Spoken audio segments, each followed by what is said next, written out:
സമൂഹത്തിൽ വീണ്ടും തലപൊങ്ങിയ രണ്ട് ഇന്ത്യ ചരിത്രവും അതിലെ കോടതി വ്യവഹാരങ്ങളെയും ചുവടെ വളച്ചുകെട്ടലില്ലാതെ പറയുന്നു.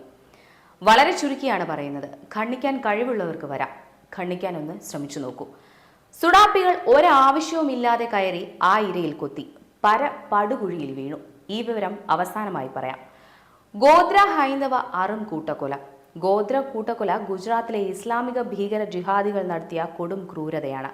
2002 ഫെബ്രുവരി 27 സബർമതി എക്സ്പ്രസ് ഗോദ്ര സ്റ്റേഷനിൽ എത്തുന്നത് മുന്നെയായി സിഗ്നൽ ഫാലി എന്ന സ്ഥലത്ത് വെച്ച് അപായ ചങ്ങല വലിച്ചു നിർത്തി. ഇസ്ലാമിക കൊടുംചേരി പ്രദേശമായ അവിടുന്ന് നൂറുകണക്കിന് ഇസ്ലാമികൾ ട്രെയിൻ വളഞ്ഞു. അതിൽ അയോധ്യയിൽ കർസേവയ്ക്കായി പോയിട്ട് തിരികെ വരികയായിരുന്ന വൃദ്ധ സ്ത്രീകളും കുഞ്ഞുങ്ങളും വൃദ്ധരുമായ ഹൈന്ദവ തീർത്ഥാടകരായവർ സഞ്ചരിക്കുകയായിരുന്നു.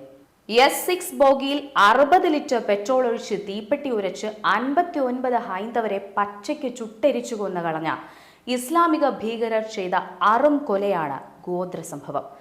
ഗുജറാത്ത് ഭീകര കലാപം.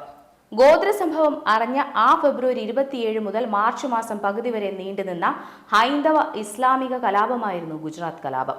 ഹൈന്ദവ തീർത്ഥാടകർ കൊല്ലപ്പെടുമ്പോൾ ഹൈന്ദവരങ്ങ് മിണ്ടാതെ ഇരിക്കില്ലല്ലോ. സ്വാഭാവിക കലാപമുണ്ടായി. അവിടെ 750 ഇസ്ലാമികരും 284 ഹിന്ദുക്കളും മരണപ്പെട്ടു എന്നത് ഔദ്യോഗിക കണക്കും. കൂടുതലാകും എന്നത് സാമാന്യ ബോധവും.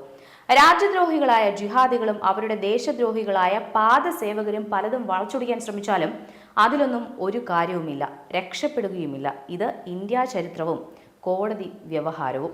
ഗോദ്ര സംഭവത്തിലാകെ 94 ഇസ്ലാമിക തീവ്രവാദികളും ഭീകര പ്രവർത്തകരുമായിരുന്നു. ഒരൊറ്റ ഹിന്ദു പോലും പ്രതിയായിട്ടില്ല. ഇതിൽ 31 ജിഹാദികൾക്ക് കോടതി കഠിനമായ ശിക്ഷ വിധിച്ചു. 63 പേരെ വെറുതെ വിട്ടു. ഗുജറാത്ത് കലാപത്തിലാകെ 62 ഇസ്ലാമിക ഹൈന്ദവ കലാപകാരികളെ പോലീസ് അറസ്റ്റ് ചെയ്തു. 11 പേർ മരണപ്പെട്ടു. 20 പേരെ കോടതി ശിക്ഷിച്ചു. 31 പേരെ വെറുതെ വിട്ടു. ഇതാണ് ശരിയായ ഔദ്യോഗിക വസ്തുത. ഗുജറാത്ത് കലാപം ഉണ്ടാകാനായ കാരണം ഗോദ്രയിൽ രാജ്യദ്രോഹികളായ ഇസ്ലാമിക ജിഹാദികൾ ചെയ്ത ഹൈന്ദവ കൂട്ടക്കൊല മാത്രമാണ്.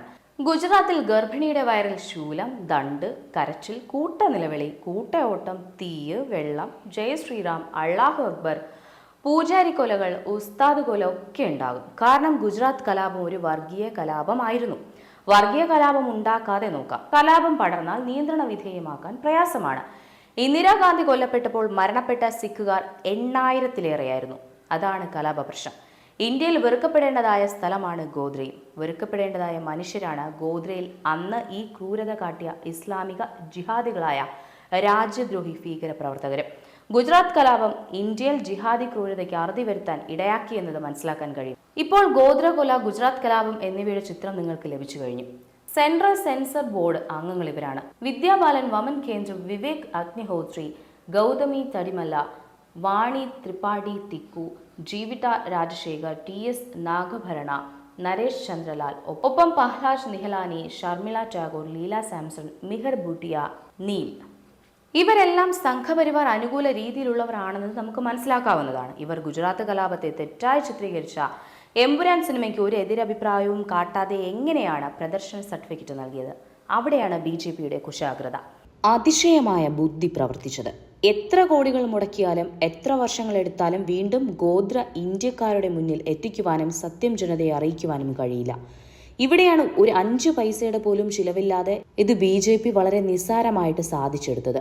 ഇന്ത്യക്കാരുടെ മനസ്സുകളിൽ ആകെ ഇന്ന് ഹൈന്ദവ കൂട്ടക്കൊലയായ ഗോദ്ര സംഭവത്തിന്റെ ക്രൂരവേദനകൾ പടർന്നു പിടിച്ചു. എത്ര നിസ്സാരമായാണ് BJP ഈ ഹിമാലയൻ ടാസ്ക് നേടിയെടുത്തത്?